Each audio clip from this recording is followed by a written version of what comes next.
Bonjour à tous. Est-ce que vous m'entendez bien ou est-ce qu'il faut que je me rapproche du micro? Là, vous m'entendez mieux, forcément. Okay. Je vais parler sans micro.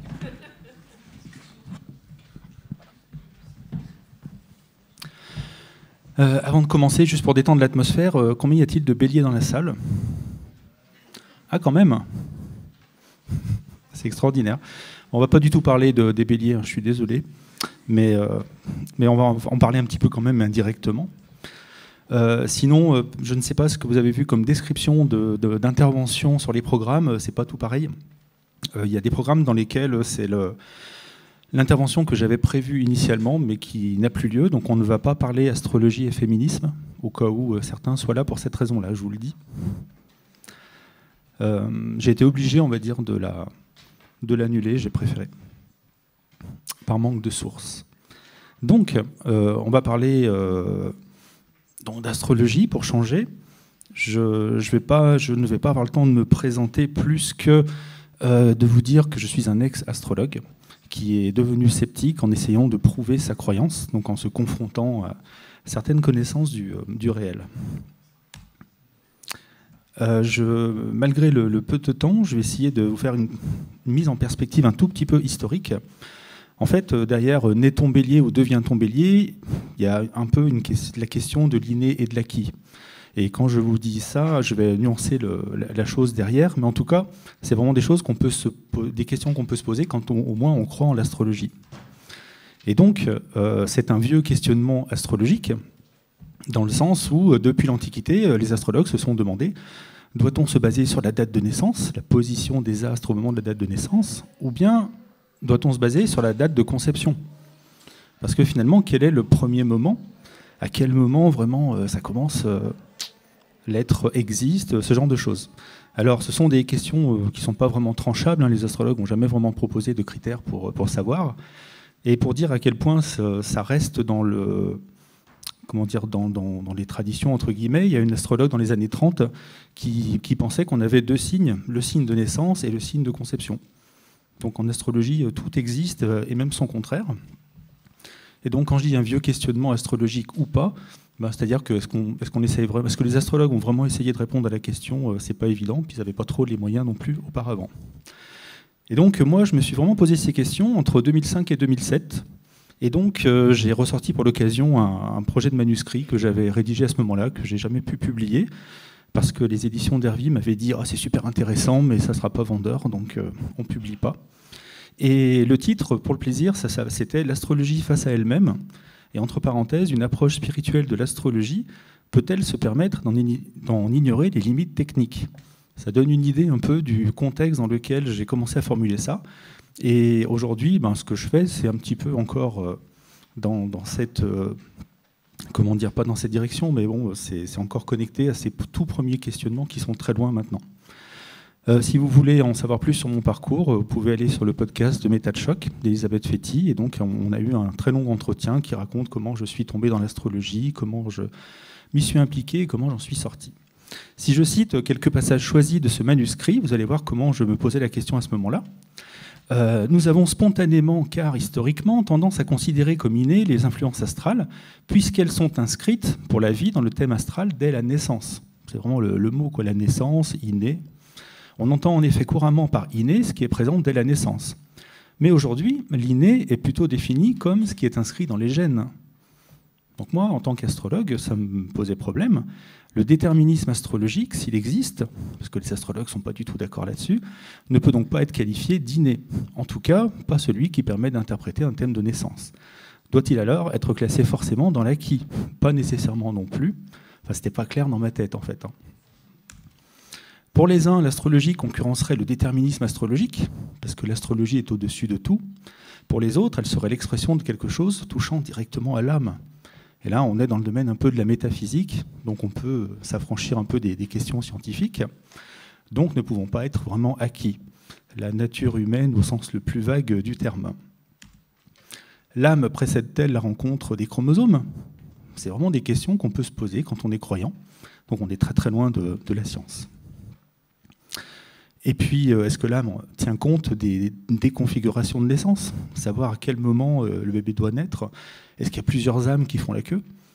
Et selon le moment de naissance, c'est vraiment des questions qui se sont posées. Et donc, c'est pas si simple, parce qu'il y a aussi la vie intra-utérine. Et donc, moi, je me demandais à ce moment-là, ce n'est plus le moment de la naissance qui permet de nos jours de distinguer entre inné et acquis. Tout ce qui se passe aussi pendant la grossesse est maintenant considéré comme acquis. Donc ça remet en question les définitions, les vieilles définitions qui nous viennent de l'Antiquité, bien qu'ayant une origine prénatale.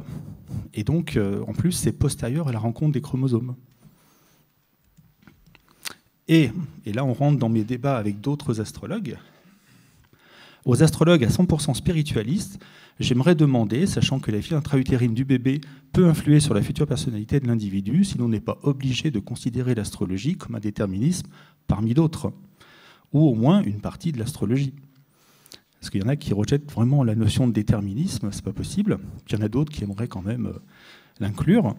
Et en même temps, en écrivant ça, d'une certaine manière, j'enfonce des portes ouvertes, parce que depuis de tout temps, les astrologues ont dit oui, mais il y a l'éducation qui joue, il y a l'endroit où on vit, il y a le climat, ce genre de choses. Mais c'est souvent des réponses ad hoc, en fait, parce qu'ils n'en tiennent jamais compte. Vous verrez, on n'a jamais vu un livre dans lequel on vous disait si Mars est en Taureau, alors si vous êtes né en Europe du Nord, voilà. Si vous êtes né en Europe du Sud, voilà. Ça n'existe pas, ça. Donc ça, c'est un peu le contexte dans lequel j'ai développé au début ces questionnements qui n'ont plus rien à voir avec aujourd'hui. Et donc, pour le plaisir, la vie intra-utérine, le bébé, bien avant la naissance, commence à percevoir, semble-t-il, les odeurs, les saveurs, les sons. On sait que l'alimentation de la mère joue, le stress, le tabagisme. Et vraiment, c'est des choses qui ne sont pas du tout astrologiques. Il me semble donc que le déterminisme astral, s'il existe, s'inscrit réellement dans l'individu au moment de la naissance et pas auparavant. C'était un petit peu du rasoir d'Occam. Voici un exemple de ce en quoi consiste la fin de l'autonomie de l'astrologie dénoncée plus tôt. Souvent, l'astrologie n'a pas de limite chez les astrologues. On peut tout interpréter. Il n'y a vraiment pas de limite. Et moi, il y avait des choses comme ça qui me posaient problème. Il y en avait plein d'autres. Et ça m'amenait à poser des questions bizarres comme, je l'ai vraiment posé celle-là dans un bulletin à plein d'astrologues, qu'est-ce que l'astrologie ne peut pas interpréter? Il n'y a jamais eu une seule réponse. C'est le genre de questions qui ne se posent pas.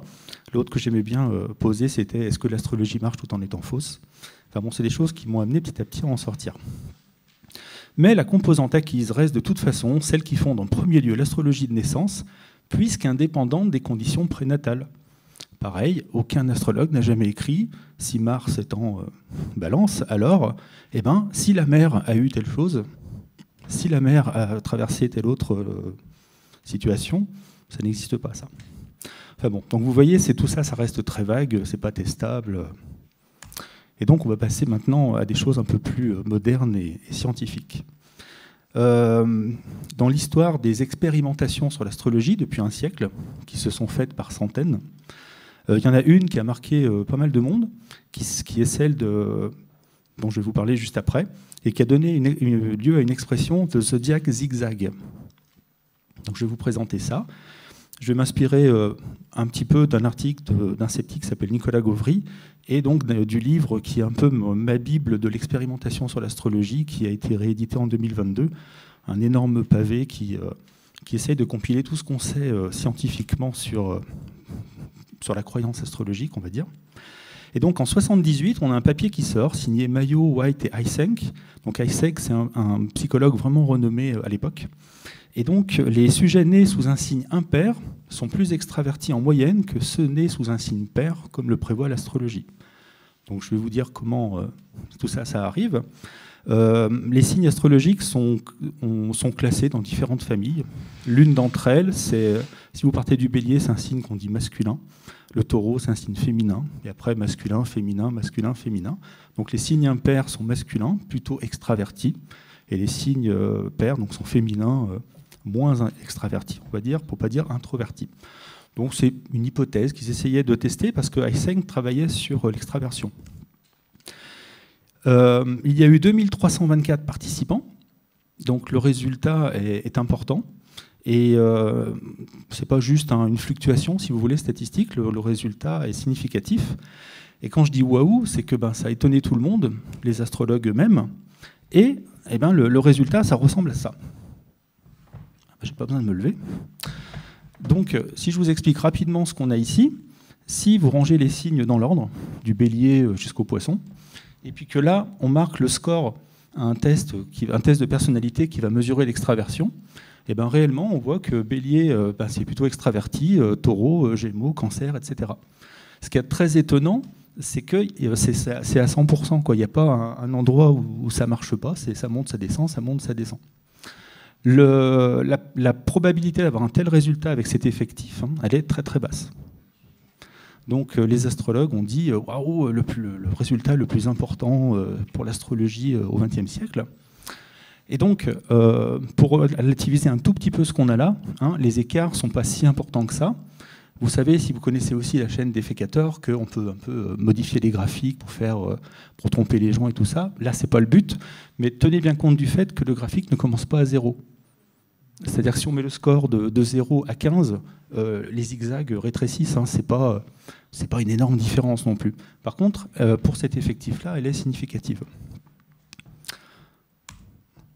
Et donc, évidemment, ça gênait beaucoup de monde quand même. Et notamment Eysenck lui-même, et qui, je crois que c'est lui qui a mis un petit moment avant de trouver un petit peu, peut-être, l'explication.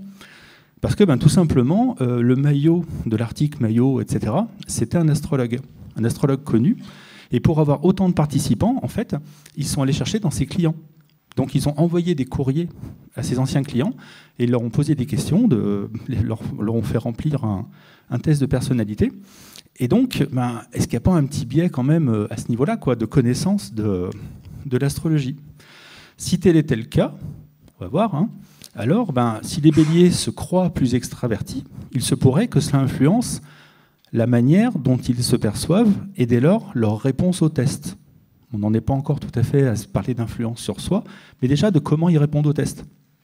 Et dans ces cas-là, étant donné que ce sont des questionnaires invitant à se décrire soi-même, on peut avoir une première explication du pourquoi, on a déjà des zigzags. Et ensuite, c'est assez facile de glisser de je ne sais pas trop, ni oui ni non, à plutôt non ou plutôt oui, ce qui peut suffire à faire pencher la balance et donner un résultat un petit peu supérieur au hasard. Les sujets sont-ils plus extravertis ou bien se perçoivent-ils plus comme extravertis? On change un petit peu la question. On est un petit peu moins dans la question brute, suis-je bélier ou pas, quoi. Mince. Quand les personnes se perçoivent de la sorte, on commence à parler de traits de personnalité. Mais si elles répondent au moment du questionnaire, il n'y a pas besoin d'aller jusque-là. Finalement, l'hypothèse astrologique n'est peut-être pas nécessaire si la croyance elle-même produit l'effet attendu. Dans ces cas-là, il n'y a pas besoin de parler d'inné. Est-ce qu'on peut parler d'acquis? C'est autre chose. Et si on parlait d'influence sociale? Donc, pour décrire un peu tout ça, ce qu'on peut dire, c'est demander à des sagittaires qui sont décrits astrologiquement comme être plutôt sociables, aimant sortir, rencontrer des gens, et demandez-leur si leur lien à l'extraversion, par exemple, aimez-vous sortir, aller participer à des fêtes, l'astrologie pourrait les pousser, même légèrement, à répondre plutôt oui, quand c'était pas forcément évident, ou plutôt non s'ils sont capricornes, décrits plutôt comme timides et solitaires. En psychologie, cet effet s'appelle le self-attribution. Et en fait, ça ressemble à l'astrologie, l'odeur de l'astrologie un petit peu, mais il n'y a pas besoin d'une explication astrologique. L'explication est non astrologique dans ces cas-là. Donc ce qu'il y a d'important, c'est que je ne vous parle pas d'une étude isolée, c'est que ces études ont été répliquées. Et donc les résultats sont assez, j'ai envie de dire, constants. Donc ce n'est pas juste un résultat d'une expérimentation. Et ce qu'on a commencé à faire à partir de ce moment-là, c'est vraiment à distinguer entre les personnes qui connaissent l'astrologie et celles qui ne la connaissent pas. Autant aujourd'hui, ça pourrait peut-être paraître évident qu'il faut faire comme ça, et ça l'est quand on expérimente sur le sujet, mais autant à l'époque, ça ne l'était pas finalement. Donc ça a eu vraiment une incidence, et quand on commence à séparer les publics comme ça, les sujets, en fait, on se rend compte que la corrélation disparaît, le zigzag disparaît aussi. Et donc, à tel point que le signe astrologique est devenu un critère expérimental. Parce que souvent, quand on donne une carte de naissance complète à quelqu'un, on lui demande de reconnaître son thème parmi plusieurs autres. En fait, s'il y a le signe astrologique qui est décrit dedans, ça se trouve, ça peut suffire pour qu'il reconnaisse l'ensemble de la carte, alors que finalement, ce n'est pas l'ensemble de la carte qui est reconnu, c'est juste le portrait du signe astrologique. Donc attention, hein, je ne vous parle pas de l'effet Barnum ici, c'est-à-dire le fait de se reconnaître dans des descriptions vagues. On parle un peu d'autre chose, et on parle notamment d'autodescription, de perception de soi-même. En 1974, il y a eu une expérimentation, donc avant celle-ci, donc qui ne se posait pas ces questions-là à ce moment-là, et qui s'était posé une question: si on propose des descriptions vagues à des personnes, qu'ils la valident, donc un peu comme des horoscopes, donc là c'est ce qu'on appelle l'effet Barnum, qu'est-ce qui se passe si juste après on leur fait passer un test de personnalité? Est-ce que les personnes qui ont lu un texte positif, qui est plus qui tend vers l'extraversion par exemple, vont avoir un score en extraversion qui est plus haut par rapport à d'autres à qui on va donner un texte au contraire un peu négatif? Parce que franchement, une influence à ce point-là, ça serait quand même étonnant. Et en fait, oui, ça change, bien sûr. Donc c'est depuis ce moment-là qu'on sait que même les horoscopes de presse, quand vous l'écoutez le matin, ça peut avoir une réelle incidence, même si c'est arbitraire, même si ça va être sur un petit truc, pour le reste peut-être de la journée ou juste après. Si vous avez une décision à prendre, ça peut faire pencher la balance. Et donc en termes de méta-analyse, pour terminer, en 2015, il y en a une qui est sortie justement sur la mesure de l'extraversion selon les signes astrologiques, et le résultat, c'est ça. Et heureusement que j'ai un bâton de ski, merci encore. Pour vous expliquer ça rapidement, hop, on va faire comme ça. À gauche, en fait, on a le résultat de 29 études, et en fait, donc, on fait un peu le genre d'expérimentation que je vous ai décrit, et on se rend compte que si vraiment les gens répondaient par hasard, les résultats des études seraient par là, quoi. C'est-à-dire c'est une courbe normale et ça devrait se répartir comme ça. Et là, on voit bien qu'il y a un décalage. Donc, il y a vraiment quelque chose, il y a une corrélation. Et cette corrélation n'est pas forte, hein, c'est 0,06. Par contre, par rapport au nombre de sujets en jeu, au nombre d'études, c'est significatif. À droite, en fait, ce sont 12 autres études. Et la différence, c'est que là, soit les personnes ne connaissent pas leur signe astrologique, parce que l'astrologie, ils ne connaissent pas du tout. Et dans ces cas-là, les résultats des études se répartissent maintenant aux alentours de la courbe ici. Soit, en fait, on a comparé avec la position de la Lune dans les signes astrologiques à leur naissance. Parce qu'en astrologie, c'est une position qui est importante. Et donc, en théorie, s'il y a un effet pour le Soleil, il devrait y en avoir un pour la Lune. Et vous voyez que, même chose, là, dans ces cas-là, il n'y a plus rien qui ressort. Donc, très manifestement, il n'y a pas besoin d'une influence astrale pour expliquer ça. Cet ensemble, c'est une probabilité de 1 sur 10 000 d'avoir ces résultats. Et donc, d'après ce qui est marqué là, vraiment, on devient bélier. Parce que si on ne connaît pas l'astrologie, en fait, on ne voit rien. Hein. Donc, c'est une forme d'acquis, si vous voulez, mais entre guillemets post-natal, puisque c'est après. C'est dans les médias, c'est dans la presse et tout ça, qu'il peut y avoir des effets. En 2003, il y a eu un test qui a essayé de tester si certains signes croyaient plus en l'astrologie que d'autres. Manifestement, non. Et donc, l'explication, ça serait de dire il y a peut-être donc les mêmes mécanismes cognitifs en jeu pour tout le monde. Et ce qu'il y a de génial, c'est que la liste qui est donnée, c'est celle que j'ai donnée, moi, l'année dernière, dans la conf que j'ai donnée ici. Et, enfin, en tout cas, en partie. Et par exemple, l'erreur fondamentale d'attribution, qui consiste en gros rapidement à penser que moi, mon comportement dépend de mon contexte. Si j'agis, je suis contraint par plein de raisons. Alors que si un tel fait la même chose que moi, lui, c'est parce qu'il est comme ci ou c'est parce qu'il est comme ça. On va l'expliquer plus facilement par sa personnalité. Le biais de confirmation, l'attention sélective, on retient plutôt les résultats positifs. Et donc, non seulement on devient bélier, mais on devient taureau, on devient gémeaux, enfin, on devient n'importe quel signe, quoi. Et donc, pour terminer, dernière méta-analyse, quand on teste comment dire, on a plein de tests, parce qu'on adore faire ça, c'est marrant, on demande à des gens de répondre à des questionnaires, et après, les astrologues vont monter leur carte de naissance, sauf qu'ils ne sauront pas à qui est la date de naissance. On demande aux astrologues de choisir les questions qu'on va poser aux gens, Et puis on leur donne tous les renseignements qu'ils veulent. Après, ils montent les thèmes. Ensuite, on leur donne un questionnaire et puis 3 dates de naissance. Et on demande à l'astrologue de réassigner la bonne date de naissance. Et donc, là, vous avez sur la gauche les résultats. Oui, ce sont les résultats de ce genre d'expérience. Donc vous voyez, ici, on est à 0 et les astrologues se placent par là. Donc il y a une très très faible corrélation. À droite, c'est le contraire. On présente au sujet 3, 4, 5 thèmes de naissance, et puis on leur demande de reconnaître le leur. Et là, pareil, il y a 2 cas. Ça dépend des indices qu'on donne. C'est-à-dire que si on enlève, par exemple, le signe astrologique, les gens se retrouvent là. C'est-à-dire corrélation 0. Typiquement, ils ont 3 thèmes, ils trouvent le leur dans 33% des cas. Si on met le signe astrologique ou un autre indice qui peut se rapprocher du signe, on a les points bleus, et là on voit automatiquement le décalage. Donc il semble que les gens reconnaissent plutôt leur signe que leur carte de naissance. Ça, je ne sais pas comment les astrologues l'expliquent. Je dirais même à mon avis qu'ils ne l'expliquent pas. Donc en fait, on devient surtout bélier, entre guillemets, alors que dans votre thème de naissance, si vous êtes bélier, vous avez peut-être Vénus en taureau, la lune en capricorne, etc. etc. Donc l'astrologie n'est pas un outil d'exploration du réel. Donc en termes d'acquis, dîner, etc. Moi ce qui m'intéressait, et puis donc il doit être déjà tard, 24, très bien. Moi franchement ce qui m'embête c'est en termes de déontologie. C'est-à-dire que les astrologues disent aux gens, mais voilà, vous êtes comme ceci, vous êtes comme cela, et croyez-moi, quelque part, je vous décris le réel. Alors qu'en fait, non, pas du tout. Quand on teste ce genre de choses, les résultats sont négatifs. Les astrologues en sont informés, mais l'information ne circule pas dans les milieux astrologiques. Et puis alors dans les médias, encore moins.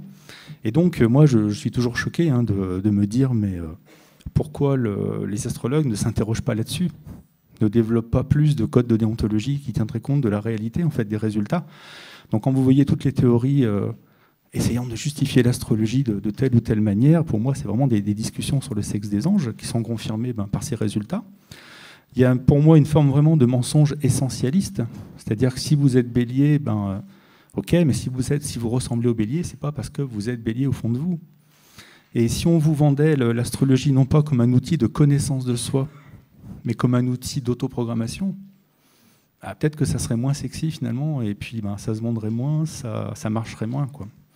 Moi, ce qui m'embête aussi, c'est que la société ne se pose pas non plus la question, en fait. Parce que le monde des astrologues, tout le monde s'en fout un petit peu. L'astrologie, moi, j'ai l'impression que ça se réduit toujours dans l'esprit des gens, des chercheurs, aux horoscopes, presque à la voyance. Donc, qu'est-ce que vous voulez qu'on étudie ça?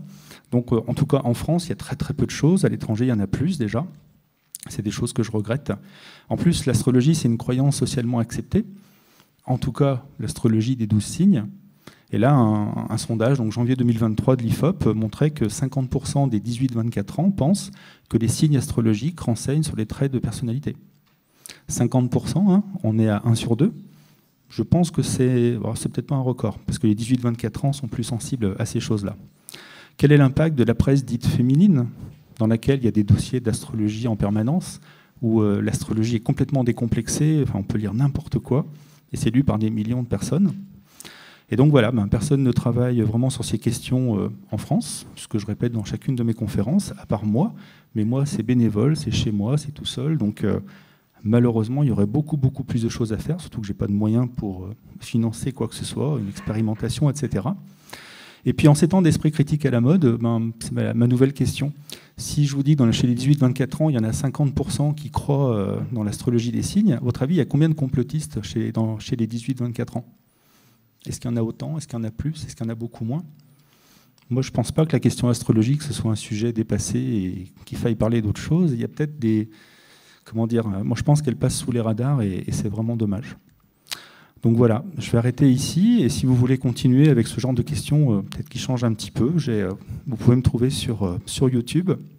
Vous cherchez Astrocept ou alors Serge Brett Morel. Et puis, vous aurez plein de résultats. Et je vous remercie pour votre attention.